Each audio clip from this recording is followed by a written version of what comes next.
I'm Juliet Morris from Ystrad Farm in Brechfa, Carmarthenshire, and I've come to the Treehouse this evening to attend a social media event organised by Organic Centre Wales. So we're going to start with a look at what social media is. So is it a colossal waste of time? Well, we wanted to bring organic businesses together who are interested in social media, and one of the biggest problems people have with social media is A, it's really overwhelming, and B, they're not sure if it's just a complete waste of time. Hands up if you're using Facebook. Hands up anyone using LinkedIn. Anyone writing on a blog. Anyone doing YouTube videos.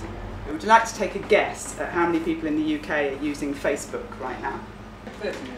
Bang on, 30 million, just under half the population of the UK. Well, social media tools are basically online tools, and the big attraction of them is that they're free to use. So small businesses can use them just the same as the big brand names. 100 million new accounts were added to Twitter. MPs are on Twitter. AMs are on Twitter, all sorts of people. Twitter on the phone is very different from it on the computer. Yeah, I just hit the link and it'll take me to whatever that I came along to this event because I work for a company which is a shop and a wholesaler of organic and fresh food and vegetables. I think it's one of those places that could really benefit from being more involved in the communities, and I guess nowadays the social communities online as well. There are a lot of the suggestions from the demographic of people who are using social media is it's actually quite a lot of target audience for organic produce. The case study is Wiggly Wigglers. Anyone who's been to a workshop of mine will know that I do like this company. But Heather Gorringe started this business in a village with 63 inhabitants on a farm.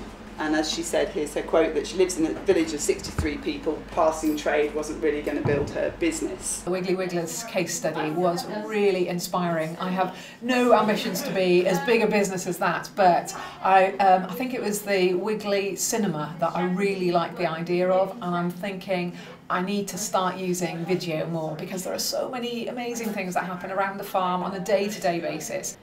YouTube. I want to just plant the seed of the idea about video. YouTube is a site where you can freely upload, view and share videos. I heard you talking about knitting. And if you think about somebody trying to explain a stitch in words compared with someone showing you, there's no contest. My name is Chris King. I'm part of Gartenor Organic Pure Wool. So we sell knitting yarns, certified organic. I mean, I've heard of Twitter, I've heard of LinkedIn and I've heard of Facebook. I'm also aware of a specialist social network group called Ravelry. There's been a lot of useful information. I really have to explore and see where I think we can make ourselves known and make it interesting. Just to go through what a blog is, for those of you who are not sure, they began as online diaries.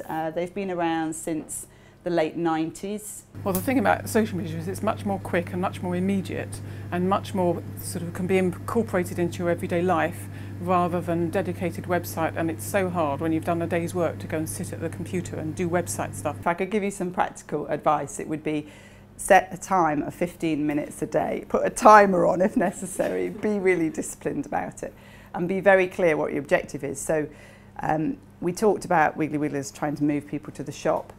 The first thing you have to do is decide what you're doing. Are you trying to sell? Are you trying to educate? Are you trying to bring hearts and minds with you? And be very clear what the outcome that you want is. And then the next thing is be very clear of who you're trying to attract as friends and followers. And something that I think holds true, especially in small businesses, is that ultimately, if your business is also your passion, you do end up selling to people like you. Look and see what other people do and borrow good ideas and use them in your own business.